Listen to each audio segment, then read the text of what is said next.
बादशाह अकबर कामकाज के अलावा भी कई चीजों के बारे में बीरबल से बातचीत किया करते थे।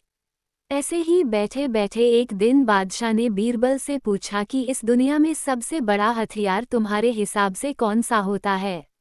इस बात के जवाब में बीरबल ने कहा कि संसार में आत्मविश्वास से बड़ा हथियार कुछ और नहीं हो सकता है।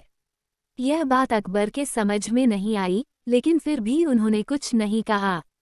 उनके मन में हुआ कि समय आने पर इस बात की परख की जाएगी। कुछ दिनों बाद राज्य में एक हाथी बेकाबू हो गया। पता करने पर समझ आया कि वो पागल हो गया है। उसे कर्मचारियों ने जंजीरों से जकड़ लिया था। इसकी खबर जैसे ही बादशाह को पहुंची तो उन्होंने सीधे महावत से कहा कि जब भी तुम्हें बीरबल आता दिखे तो हाथी की जंजीरों को खेल देना। यह सुनकर महावत हैरान हो गया, लेकिन बादशाह का आदेश था, इसलिए सिर झुकाकर चला गया। अब अकबर ने बीरबल को महावत के पास जाने के लिए कहा। महावत ने भी बादशाह के आदेश का पालन करते हुए बीरबल को आते देख हाथी को जंजीरों से मुक्त कर दिया। बीरबल को इस बात की खबर नहीं थी, इसलिए वो आराम से चल रहे थे। तभी उनकी नज़र चिंघाड़ते हुए हाथी पर पड़ी। जैसे ही उन्होंने देखा कि हाथी उनकी ही तरफ आ रहा है, वो कुछ समझ नहीं पाए।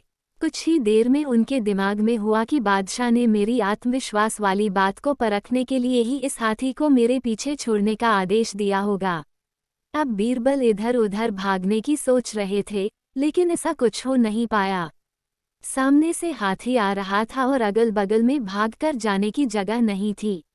इतने में हाथी बीरबल के काफी करीब पहुंच गया। तभी बीरबल ने सामने एक कुत्ते को देखा और उसे टांगों से पकड़कर हाथी की तरफ फेंक दिया। कुत्ते चीखते हुए हाथी से टकराया। उसकी ऐसी चीखें सुनकर हाथी वापस उल्टी दिशा में भागने लगा।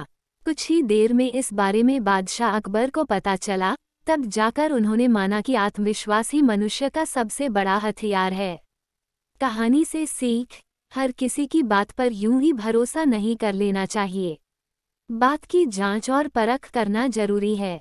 दूसरी सीख यह है कि इंसान समय से पहले उम्मीद न छोड़े तो परेशानी से बाहर निकला जा सकता है।